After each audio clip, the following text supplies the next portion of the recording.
মাননীয় প্রধানমন্ত্রী অনুগ্রহ করিয়া বলিবেন কি, ক ইহা সত্য কিনা যে নির্ধারিত সময়ে প্রকল্প শেষ করা না হইলে প্রকল্প ব্যয় বাড়ে এবং আপনি দেশের আর্থসামাজিক উন্নয়নে অল্প খরচে গৃহীত সকল প্রকল্প নির্ধারিত সময়ের মধ্যে সমাপ্ত করিবার লক্ষ্যে কোন নির্দেশনা প্রদান করিয়াছেন কিনা, এবং খ প্রশ্নের উত্তর সত্য হইলে এর সাথে দেশের জাতীয় স্বার্থে জবাবদিহিতা সহ মনিটরিং জোরদার করিবেন কিনা।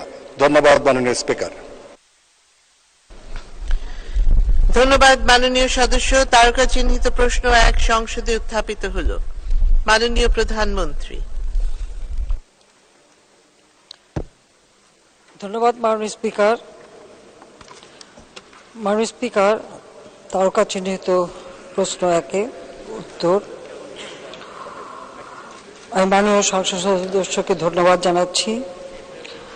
ক জাতির পিতা বঙ্গবন্ধু শেখ মুজিবুর রহমানের নেতৃত্বে স্বাধীনতার আদর্শ মূল্যবোধ ও মুক্তিযুদ্ধের চেতনার ভিত্তিতে গড়ে ওঠা গণতান্ত্রিক বাংলাদেশকে উন্নত দেশ হিসেবে গড়ার ভাবনা থেকে বদ্বীপ পরিকল্পনা, প্রেক্ষিত পরিকল্পনা, পঞ্চবার্ষিকী পরিকল্পনা গ্রহণ করা হয়েছে, যার ফলশ্রুতিতে বাংলাদেশের স্বল্পোন্নত দেশ থেকে উন্নয়নশীল দেশের মর্যাদা উত্তরণ বর্তমান সরকারের অর্থনৈতিক অগ্রযাত্রার এক উল্লেখযোগ্য অর্জন।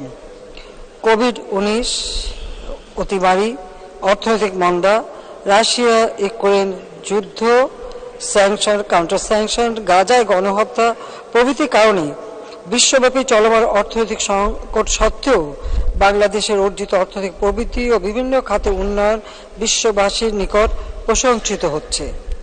উন্নয়ন পরিকল্পনা কৌশলের আলোকে গৃহীত অর্থনৈতিক খাতভিত্তিক উদ্দেশ্য ও লক্ষ্যসমূহ অর্জনের প্রধান হাতিয়ার বার্ষিক উন্নয়ন কর্মসূচি এডিপি। সরকার কর্তৃক গৃহীত পরিকল্পনাকে সামনে রেখে জাতীয় বাজেটের গুরুত্বপূর্ণ অংশ হিসেবে প্রতি অর্থবছর এডিপি প্রণয়ন করা হয়। এডিপি সুষ্ঠু বাস্তবায়নে এর আওতায় বাস্তবায়নাধীন প্রকল্প সমূহের বিষয়ে স্ব মন্ত্রণালয় বিভাগকে প্রয়োজনীয় পদক্ষেপ গ্রহণে বিভিন্ন সময় নানাবিধ নির্দেশনা প্রদান করা হয়ে থাকে।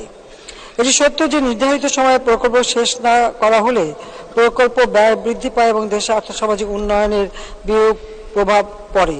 ফলে প্রকল্প অনুমোদনের পর বাস্তবায়নকালে প্রায় সকল প্রকল্পই এক বা একাধিকবার ব্যয় বৃদ্ধি ব্যতিরেকে মেয়াদ বৃদ্ধি বা ব্যয় বৃদ্ধি সহ সংশোধন হয়ে থাকে। এতে এডিপি বাস্তবায়ন ব্যাহত হয়। অনেক ক্ষেত্রে প্রকল্প অনুমোদনের পর বাস্তবায়ন পর্যায়ে প্রকল্পের কাজের পরিধি বৃদ্ধি করে প্রকল্প সংশোধনের উদ্যোগ গ্রহণ করা হয়ে থাকে। বিভিন্ন ত্রুটি বিচ্যুতি থাকায় চলমান প্রকল্পসমূহ নির্ধারিত সময়ে সমাপ্ত হয় না। ফলে প্রকল্প অন্তর্ভুক্ত কাজের বাস্তবায়ন অগ্রগতি যেমন ব্যাহত হয়, তেমনি যথাসময়ে প্রকল্পের সুবিধা প্রাপ্তি থেকে উপকারভোগীরা বঞ্চিত হয়। প্রকল্প সমাপ্ত করার ক্ষেত্রে যথাযথ পরিকল্পনার অভাব পরিলক্ষিত হয়। সার্বিকভাবে প্রকল্প বাস্তবায়নে ধীর অগ্রগতি সামগ্রিকভাবে এডিপি বাস্তবায়ন অগ্রগতিতে নেতিবাচক প্রভাব ফেলে। এডিপির আওতায় সমাপ্তির জন্য নির্ধারিত প্রকল্পের অনুকূলে প্রয়োজনীয় বরাদ্দ নিশ্চিতকরণ সহ প্রকল্পসমূহ যথাসময়ে সমাপ্তির কার্যকর পদক্ষেপ গ্রহণে সংশ্লিষ্ট মন্ত্রণালয় বা বিভাগকে নির্দেশনা প্রদান করা হয়ে থাকে।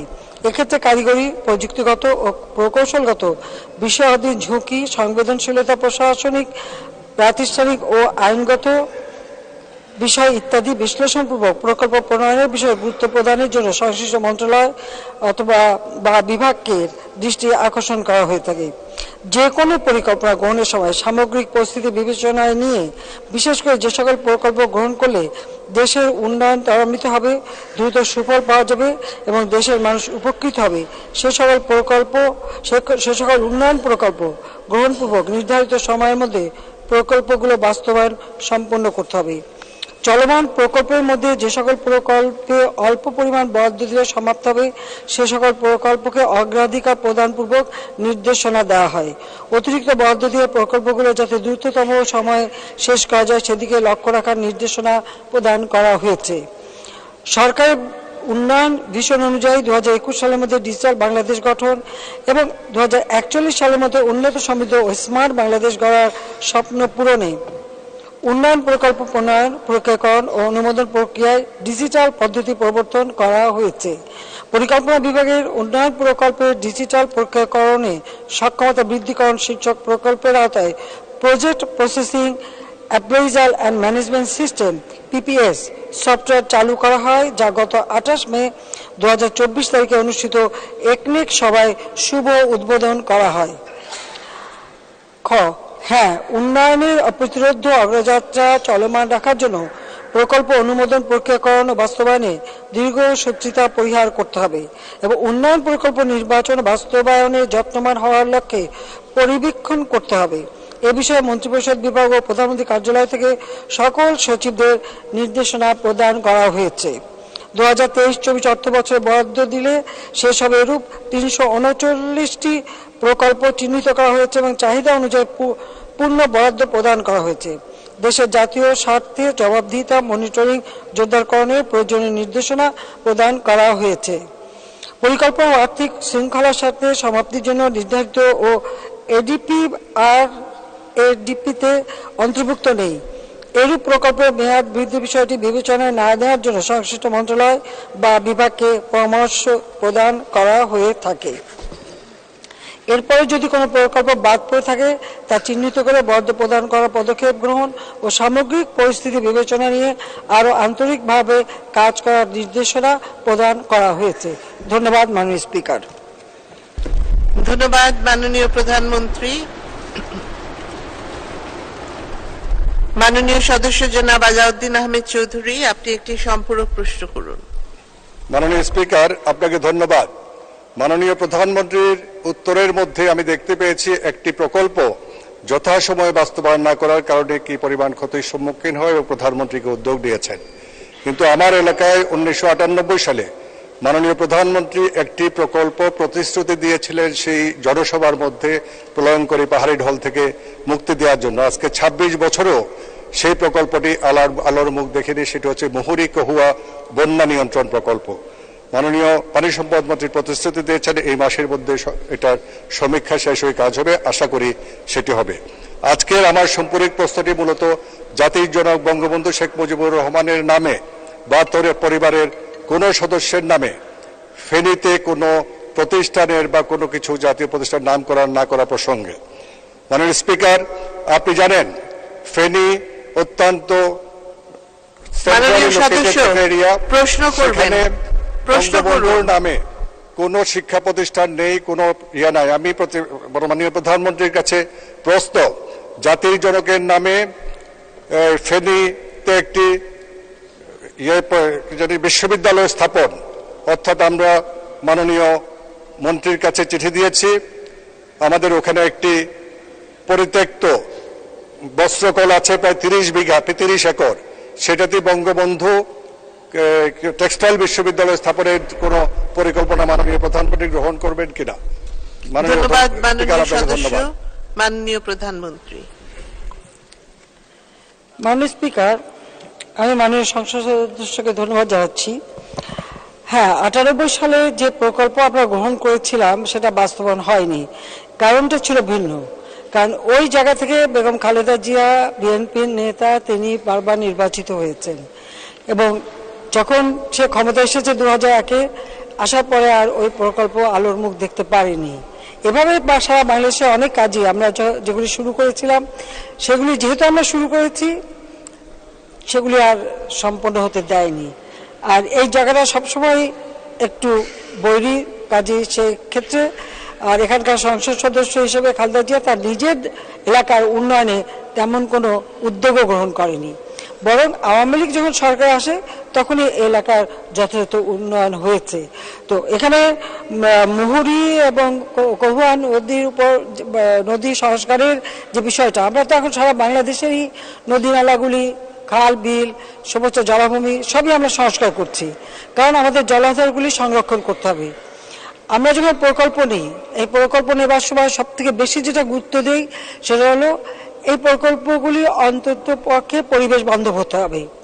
এবং মানুষের জীবনমান উন্নত হতে হবে, সেদিকে খেয়াল রেখেই আমরা প্রকল্প নিয়ে থাকি। শুধু প্রকল্প নেওয়ার জন্য আমরা নেই না, এমন কোনো বিদেশি অর্থায়নেও যদি প্রকল্প আসে তো সে প্রকল্পগুলি আমরা আগে বিবেচনা করি যে তার কতটুকু আমার দেশের জন্য কার্যকর, এর থেকে জনগণ কি পাবে, বা ওই প্রকল্প বাস্তবায়ন হলে তার রিটার্ন কি আসবে, সেগুলো আমরা বিবেচনা করেই তখন গ্রহণ করি। এবং এটা আমার দেশীয় অর্থ হোক, বিদেশি অর্থ হোক, বা যে কেউ যে কোনো একটা প্রস্তাব দিলেই সেটাকে একদম ঝাঁপিয়ে পড়া, সেটা কিন্তু আমি পড়ি না। প্রত্যেকটা প্রকল্প অত্যন্ত সুবিবেচনা করেই নেওয়া হয়ে থাকে। তো এই নদীগুলি আমরা ইতিমধ্যে খনন কাজ শুরু করেছি, জলাধারগুলি সংরক্ষণের কাজ শুরু করেছি, এটা করা হবে। আরেকটি কথা হচ্ছে, কোনো প্রকল্প জাতির পিতা বঙ্গবন্ধু শেখ মুজিবের নামে নেই বা আমাদের নামে নেই, এটা তো খুবই স্বাভাবিক ব্যাপার। কারণ 1975 সালে 15 আগস্ট জাতির পিতাকে নির্মমভাবে হত্যা করার পর শুধু জাতির পিতা বঙ্গবন্ধু শেখ মুজিবকেই হত্যা করা হয়নি, আমার মা, আমার 3 ভাই, আমাদের আত্মীয় পরিবার পরিজন, যাদেরকে হত্যা করা হয়েছিল। প্রকৃতপক্ষে 75-15 আগস্টের পরে ইতিহাস থেকে তো বঙ্গবন্ধু শেখ মুজিবের নামটা মুছে ফেলা হয়েছিল, ইতিহাস বিকৃত করা হয়েছিল। এবং মহান মুক্তিযুদ্ধে যে অবদান রয়েছে সেটাও ইতিহাস থেকে মুছে দেওয়া হয়েছিল। এমন একটা পরিবেশ সৃষ্টি হয়েছিল, যারা মুক্তিযুদ্ধ করেছে তারা মুক্তিযোদ্ধা এই কথাটা বলতেও যেন দ্বিধান্বিত ছিল, তারা অনেক সব বলতে পারেনি। সেই ছিল একটা অবস্থা। আর এই জায়গাটায় যেহেতু খালেদা জিয়া, সে তার নির্বাচনী এলাকা, তো সেখানে একটা বৈরী পরিবেশ সবসময় ছিল। কাজে মুক্তিযুদ্ধের স্মৃতি অথবা জাতির পিতা বঙ্গবন্ধু শেখ মুজিবের নামে অথবা তার পরিবার নামে কিছু এখানে হবে, এটা তো তারা কখনো চায়নি। আর আমি একটা কথা বলবো যে যত্র যেখানে সেখানে সব জায়গায় বঙ্গবন্ধু বা আমার পরিবারের নামে যাতে কিছু না হয়, আমাদের বঙ্গবন্ধু মেমোরিয়াল ট্রাস্ট, সেখানে একটা সিদ্ধান্ত আছে, কেউ কোনো কিছু করতে গেলে আগে ট্রাস্টের অনুমতি দিতে হয়। কাজে সেখানে বিশ্ববিদ্যালয় হবে কিনা বা সেখানে কোনো প্রকল্প নিতে গেলে ট্রাস্টের অনুমোদন নিয়েই কিন্তু নামকরণ করা হয়ে থাকে এবং নামকরণ সেভাবেই হবে। তো সেই বিষয়টা আমরা পরবর্তীতে দেখব। আর এই জায়গায় করবো কিনা আমি এখনই কথা দিতে পারছি না। আদৌ এখানে এ ধরনের বিশ্ববিদ্যালয় অথবা টেক্সটাইল ইউনিভার্সিটির প্রয়োজন আছে কিনা যাচাই বাছাই করে তখন আমরা সিদ্ধান্ত নেব। ধন্যবাদ মাননীয় স্পিকার। ধন্যবাদ মাননীয় প্রধানমন্ত্রী। মাননীয় বিরোধী দলীয় চিফ হুইপ মোহাম্মদ মুজিবুল হক, কিশোরগঞ্জ 3, সম্পূরক প্রশ্ন করুন। মাননীয় স্পিকার, মাননীয় প্রধানমন্ত্রীকে আমি যে প্রশ্নটি করব এটা সম্পূরক, এর সাথে সংশ্লিষ্ট না, কিন্তু খুবই গুরুত্বপূর্ণ, সেই জন্য একটু সুযোগ আছে আপনাকে প্রশ্ন করার অন্য বিষয়ে, তাই করছি। মানে প্রধানমন্ত্রী, মালয়েশিয়াগামী 31,000 যুবকের ভাগ্য অনিশ্চিত, স্বপ্ন ভেঙ্গে চুরমার। 17,000 কর্মীর অনুমতি সহ সবকিছু রেডি ছিল, 31 মের মধ্যে পাঠানো যায় নাই। এর জন্য দায়ী যারা, তাদের বিরুদ্ধে কঠোর হস্তে ব্যবস্থা নেওয়া হবে কিনা, এবং মানে স্পিকার, মালয়েশিয়াতে 14টা দেশ থেকে রিসিভ করে ম্যান পাওয়ার, তার মধ্যে 13টি দেশেরই যারা লাইসেন্সধারী বৈধ সবাই লোক পাঠাতে পারে এক্সেপ্ট বাংলাদেশ। শুধুমাত্র বাংলাদেশেই মালয়েশিয়ার কিছু লোক এবং বাংলাদেশের কিছু লোক মিলে মাত্র নির্দিষ্ট কয়েকটি এজেন্সির মাধ্যমে পাঠাতে হয়। আমার প্রশ্ন হলো যে 14টি দেশের মধ্যে 13টি দেশ যদি সবাই লাইসেন্সধারী কর্মী পাঠাতে পারে, বাংলাদেশ কেন পারে না? এই জন্য দায়ী কে? মন্ত্রণালয়, আমাদের ডিপ্লোমেট বা কি? এই দুইটা বিষয়ে দেশবাসী আপনার কাছ থেকে জানতে চায় মাননীয় প্রধানমন্ত্রী। ধন্যবাদ মাননীয় প্রধানমন্ত্রী। মাননীয় স্পিকার, আসলে বিদেশে কর্মসংস্থানের জন্য যাওয়া এটা একটা স্বাভাবিক বিষয়, যে থাকে। কিন্তু আমরা সরকার আসার পর থেকে যারা বাইরে যেতে চাবে তাদের জন্য যেমন প্রবাসী কল্যাণ ব্যাংক আমরা তৈরি করে দিয়েছি, প্রবাসী কল্যাণ মন্ত্রণালয় থেকে সেখানে রেজিস্ট্রেশনের ব্যবস্থা করা হয়েছে। আমরা যে সারা বাংলাদেশ ব্যাপী ডিজিটাল সেন্টার করে দিয়েছি, তার মাধ্যমে রেজিস্ট্রেশন করতে পারে সেই সুযোগটাও করে দেওয়া হয়েছে। কিন্তু এছাড়াও কিছু লোক সব সময় ওই দালালের খপ্পরে পড়ে এবং দালালদের ধরে যেতে চায়, এবং এই যেতে যেয়েই কিন্তু তারা সমস্যা পড়ে যায় এবং সমস্যা তৈরি হয়। আর এবারে যেটা যাওয়ার কথা ছিল, হ্যাঁ, আমরা কিন্তু মানে স্পেশাল ফ্লাইট দিয়ে অন্যান্য ফ্লাইটের সঙ্গে সংযুক্ত করে কিন্তু সবাইকে পাঠানো হয়েছে, কিন্তু অনেকে বাদ পড়ে গেছে। এই বাদ পড়ার কারণটা কি সেটা অনুসন্ধান করা হচ্ছে। আরেকটা বিষয় আমার মনে হয় মাননীয় সংসদ সদস্য সঠিকভাবে বলেছেন যে যখনই আমরা আলোচনা করে ঠিক করি কত লোক যাবে কি যাবে, ঠিক তখনই দেখা যায় যে আমাদের দেশের এক শ্রেণীর লোক তারা ওই ম্যান পাওয়ারের ব্যবসা করে এবং তারা তড়িঘড়ি করে লোক পাঠানোর চেষ্টা করে। আবার এদের সাথে ওই মালয়েশিয়ারও কিছু সংযুক্ত আছে, যার ফলে জটিলতার সৃষ্টি হয়। প্রতিটি বারই যখনই আলোচনা করে, সরকারি পক্ষ থেকে আলোচনা করে একটা সমাধানে যায়, তখনই কিছু লোক দ্রুত সেখানে ছুটে যায়, যে একটা একটা অস্বাভাবিক পরিস্থিতির সৃষ্টি করে।